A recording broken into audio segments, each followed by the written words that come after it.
안녕하세요. 저는 오늘 여러분과 함께 우리 몸이 보내는 작은 신호들에 귀 기울이는 시간을 갖고자 합니다. 여러분의 하루 식사와 걸음, 그리고 작은 생활 습관이 몸의 힘을 어떻게 되찾게 하는지 차분히 나눠보려 합니다. 크게 어려운 이론보다는 지금 저녁상에서 바로 해볼 수 있는 것들을 중심으로 이야기하겠습니다. 혹시 최근에 속이 더부룩하거나 밤마다 야식을 찾거나 변비가 길어져 마음이 불편하셨나요? 이런 불편함이 계속되면 누구나 걱정부터 앞섭니다.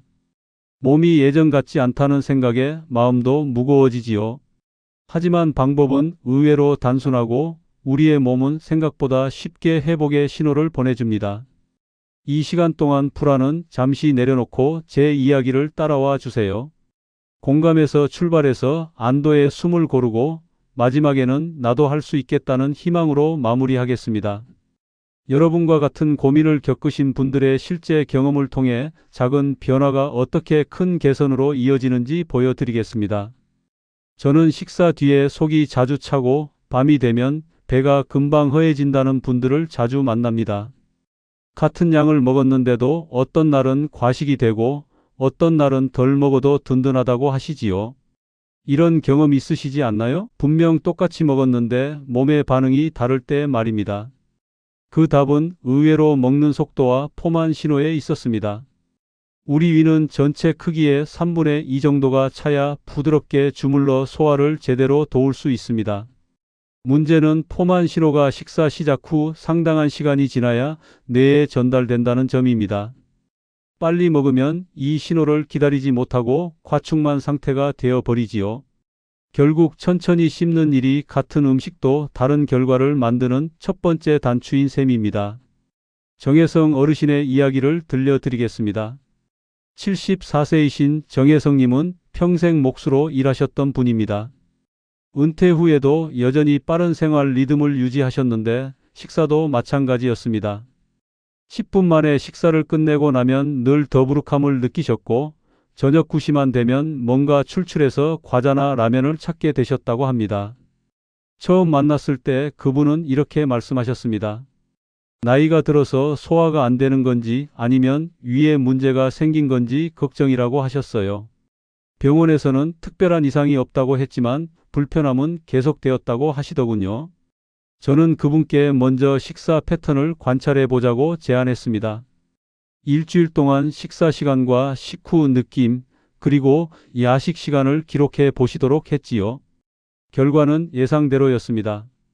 매일 10분 내외로 식사를 마치시고 저녁에는 거의 매일 야식을 드시고 계셨습니다. 그래서 함께 작은 변화를 시도해 보기로 했습니다. 먼저 저녁 식사를 시작할 때 작은 샐러드나 나물을 5분 정도 먼저 드시도록 했습니다. 그 다음 번 식사를 시작하되 한 입 넣고 젓가락을 내려놓는 습관을 만들어 보셨어요. 처음에는 답답하다고 하셨지만 한 입을 30회에서 50회 정도 꼭꼭 씹어 드시도록 권했습니다. 또한 식사 시간을 최소 15분 이상으로 늘리는 것을 목표로 삼았습니다. 급하지 않은 저녁 시간이니까 가능한 일이었지요. 그분은 평생 빨리 먹는 습관 때문에 처음 일주일은 정말 힘들어 하셨습니다. 식사가 지루하다고도 하시고 음식이 식어서 맛없다고도 하셨어요. 하지만 2주차에 들어서면서 변화가 나타나기 시작했습니다. 식사 후 더부룩함이 줄어들었고 무엇보다 저녁에 배가 고픈 시간이 늦어지기 시작했습니다. 전에는 9시만 되면 뭔가 찾았는데 10시가 되어도 괜찮은 날이 생겼다고 하시더군요. 3주가 지나자 더 놀라운 변화가 있었습니다. 야식 빈도가 주 4회에서 주 1회로 크게 줄어들었고 속쓰림도 거의 사라졌습니다. 그분은 이렇게 말씀하셨어요. 같은 양을 먹는데도 더 든든하고 밤에 편안하게 잠들 수 있게 되었다고 하셨습니다. 무엇보다 소화제를 먹는 횟수가 현저히 줄어들어서 기분이 좋다고 하시더군요.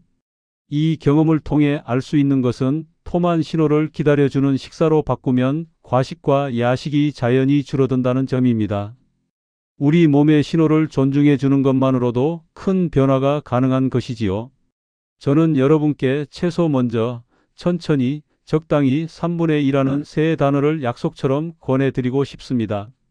실천 방법은 이렇습니다.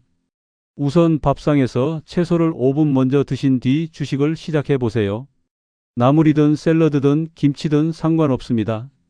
그리고 젓가락을 자주 내려놓으면서 한 입을 30회에서 50회 정도 조용히 세어보세요. 처음에는 번거롭겠지만 일주일만 연습하면 자연스러운 리듬이 됩니다. 이렇게 하면 포만감이 제때 올라와서 적당한 양에서 만족할 수 있게 됩니다. 현미, 통밀, 잡곡은 몸에 좋은 음식으로 널리 알려져 있습니다. 그런데 좋은 걸 먹는데 왜 더부룩할까 하는 고민을 갖고 계신 분들이 의외로 많습니다.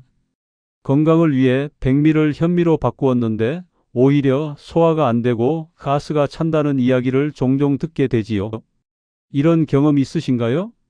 건강한 재료라고 해도 소화와 흡수가 제대로 안 되면 장에는 부담이 됩니다.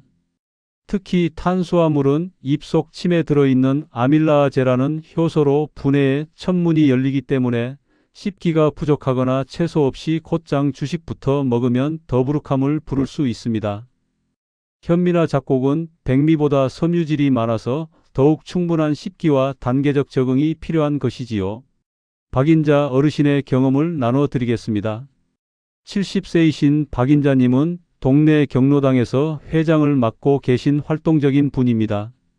건강 정보에 관심이 많으셔서 현미의 좋은 점을 알게 되신 후 어느 날부터 백미를 완전히 현미로 바꾸셨다고 합니다.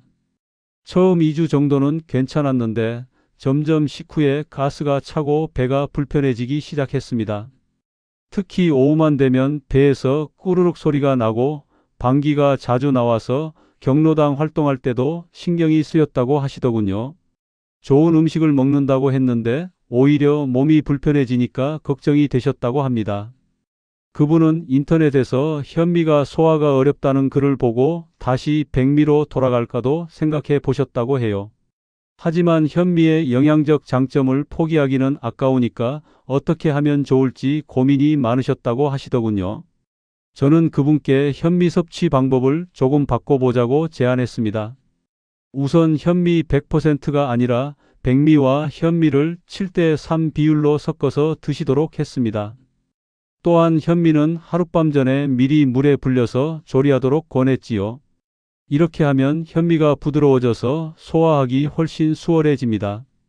그리고 식사할 때는 첫 번째 챕터에서 말씀드린 것처럼 채소를 먼저 드시고 현미밥을 드실 때는 특히 한 입을 40회 이상 꼭꼭 씹어서 드시도록 했습니다. 처음에는 현미가 딱딱해서 씹기 힘들다고 하셨는데 하룻밤 불린 현미는 훨씬 부드러워서 씹기가 수월하다고 하시더군요. 일주일이 지나자 가스가 차는 증상이 조금씩 줄어들기 시작했습니다. 2주차에는 더 눈에 띄는 변화가 나타났어요. 오후에 졸음이 오던 것도 줄어들고 무엇보다 속이 편안해졌다고 하셨습니다. 현미와 백미를 섞어서 먹으니까 현미의 고소한 맛도 느낄 수 있고 소화 부담도 훨씬 덜했다고 하시더군요. 한 달 후에는 7대3 비율에서 6대4로 현미 비율을 조금 늘려봤습니다. 몸이 적응한 상태라서 이번에는 별다른 불편함 없이 잘 드실 수 있었어요. 그분은 이제 현미밥이 백미밥보다 더 든든하고 맛있다고 하십니다. 특히 경로당에서 다른 어르신들께도 이 방법을 알려주셔서 여러분들이 함께 건강한 현미 섭취를 하고 계신다고 하시더군요. 이 사례에서 중요한 점은 좋은 음식도 몸에 적응 시간이 필요하다는 것입니다. 한 번에 완전 현미로 무리하지 마시고 몸이 반길 수 있는 혼합 비율로 단계적으로 조정하는 것이 현명합니다. 식사 순서는 채소를 먼저, 그 다음 주식 순서를 지키고 씹기는 오늘부터라도 바로 시작해 볼 수 있겠지요. 실천 방법을 정리해 드리면 이렇습니다. 혼합 비율 7대3부터 시작해서 몸의 반응을 보며 점차 조정해 보세요. 현미는 전날 저녁에 미리 물에 불려두시면 조리할 때 훨씬 부드러워집니다. 그리고 당근이나 오이 같은 아삭한 채소로 씹기 연습을 먼저 하신 후 식사를 이어가시면 자연스러운 리듬을 만들 수 있습니다. 몸이 적응하면서 현미 비율을 서서히 늘려가시면 됩니다. 배변 간격이 늘어나고 밤 10시 이후에 자꾸만 뭔가를 찾게 되면 하루의 컨디션이 맥이 빠지게 됩니다. 다음 날까지 피곤함이 이어지고 위장도 예민해지지요. 변비와 야식이 함께 오면 악순환의 고리가 만들어집니다. 이런 패턴에 빠져 계신 분들 많으시지 않나요? 변비는 단순히 채소를 더 먹는 것만으로는 해결되지 않을 때가 많습니다. 수용성 섬유소 부족, 전체 섭취량의 과도한 축소, 수분 부족이 겹치면 장의 움직임이 둔해집니다. 여기에 늦은 시간에 기름진 단백질과 태우는 조리법이 더해지면 장은 제대로 쉴 틈이 없게 되지요. 장에게도 일정한 시간표가 필요하다는 것을 종종 잊게 됩니다. 오명수 어르신의 이야기를 들려드리겠습니다.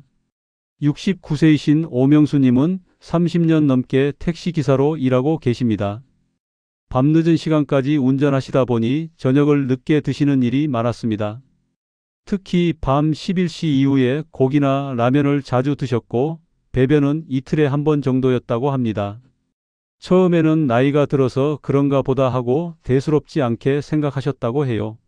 하지만 점점 배변이 어려워지고 밤에 먹은 음식 때문에 다음 날 오전까지 속이 무겁고 머리도 맑지 않았습니다.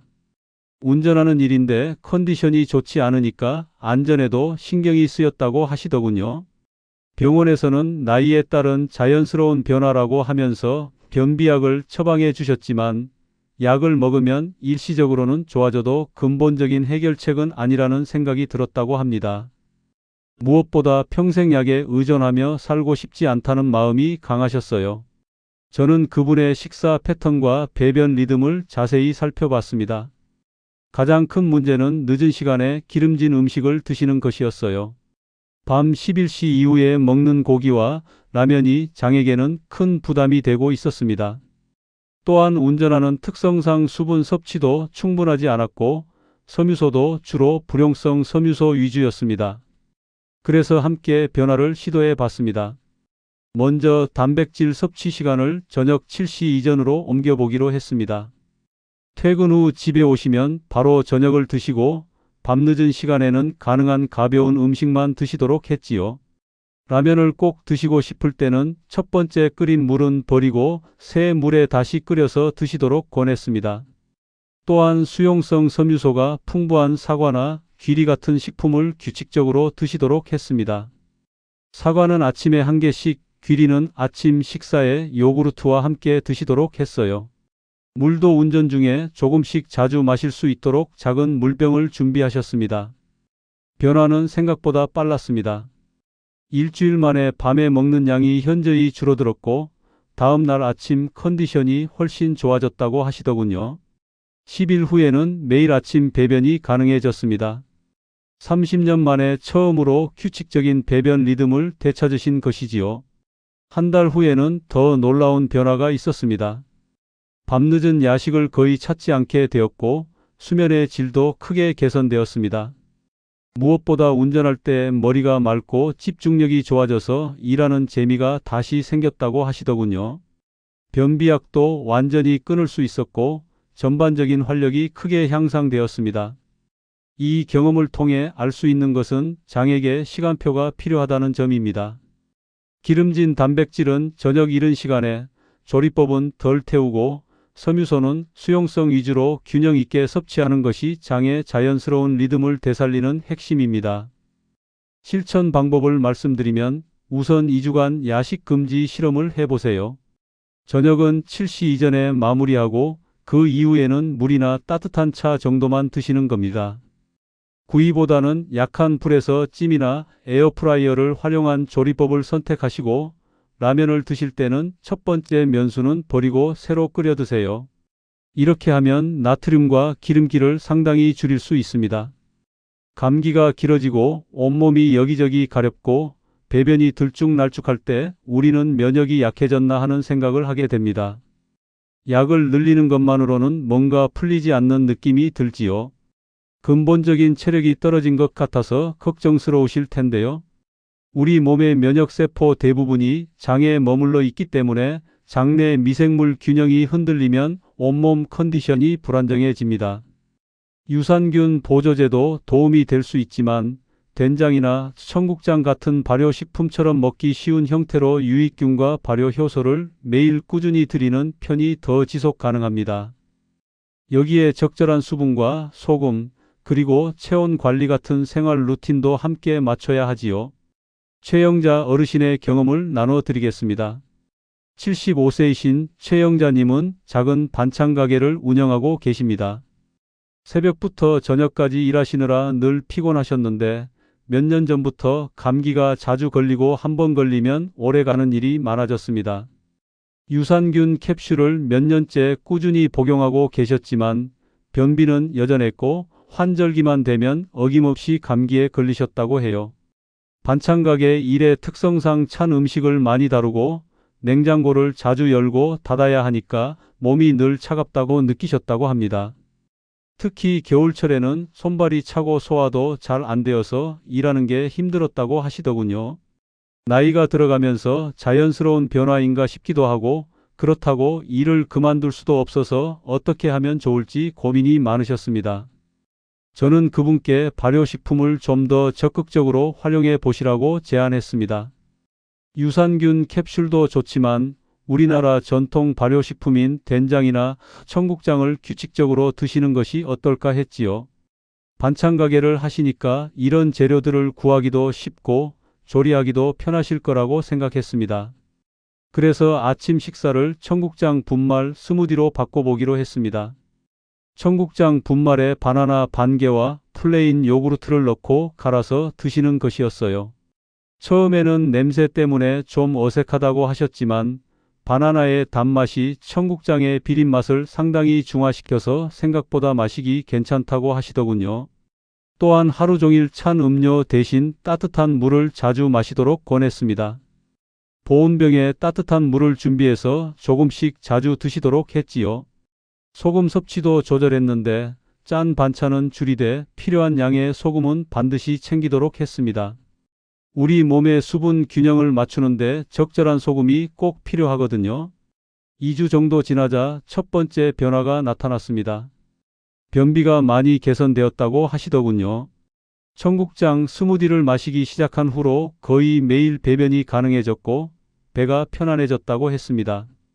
또한 따뜻한 물을 자주 마시니까 몸이 한결 따뜻해진 느낌이라고 하셨어요. 한 달 후에는 더 놀라운 변화가 있었습니다. 평소 감기에 걸리면 2주 이상 길었는데 이번 환절기에는 감기 증상이 3일 만에 좋아졌다고 하시더군요. 몸의 회복력이 확실히 좋아진 것을 느낄 수 있었다고 합니다. 무엇보다 하루 종일 일해도 예전보다 덜 피곤하고 저녁에 집에 가서도 기운이 남아있다고 하셨어요.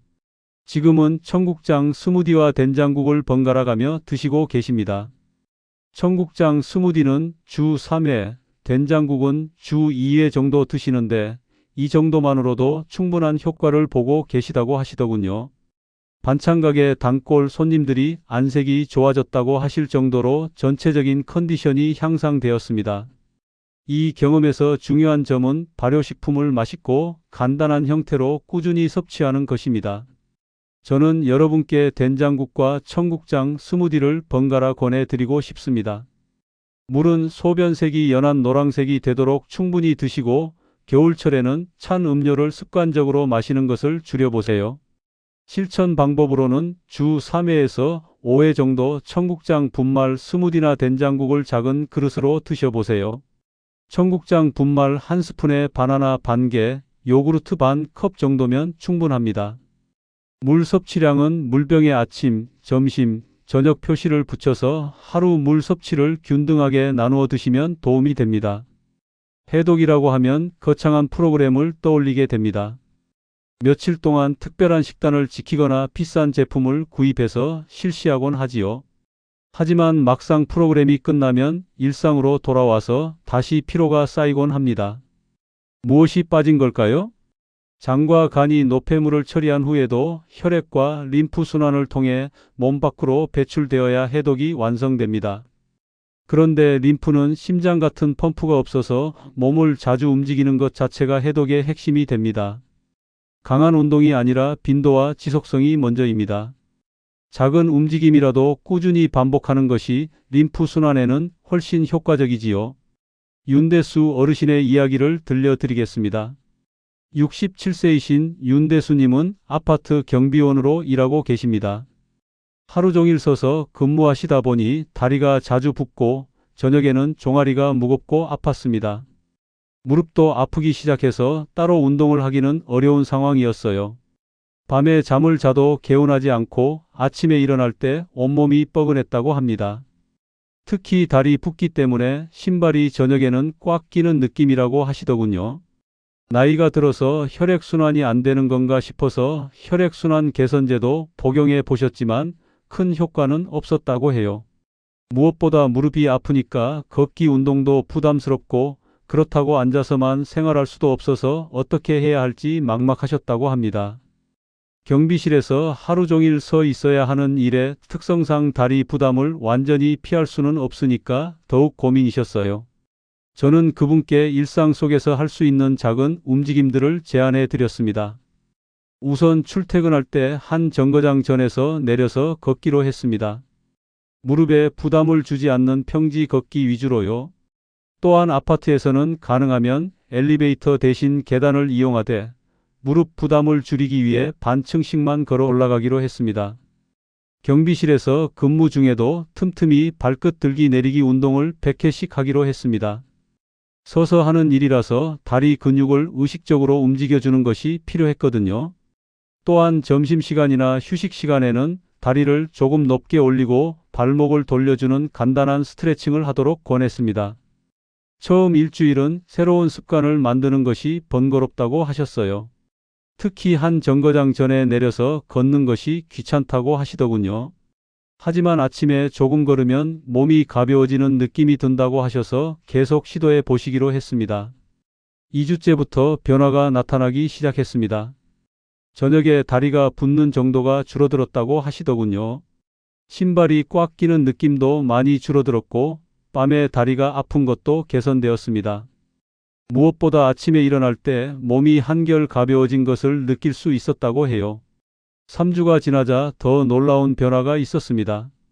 수면의 질이 크게 개선되었고 밤에 깊이 잠들 수 있게 되었다고 하시더군요.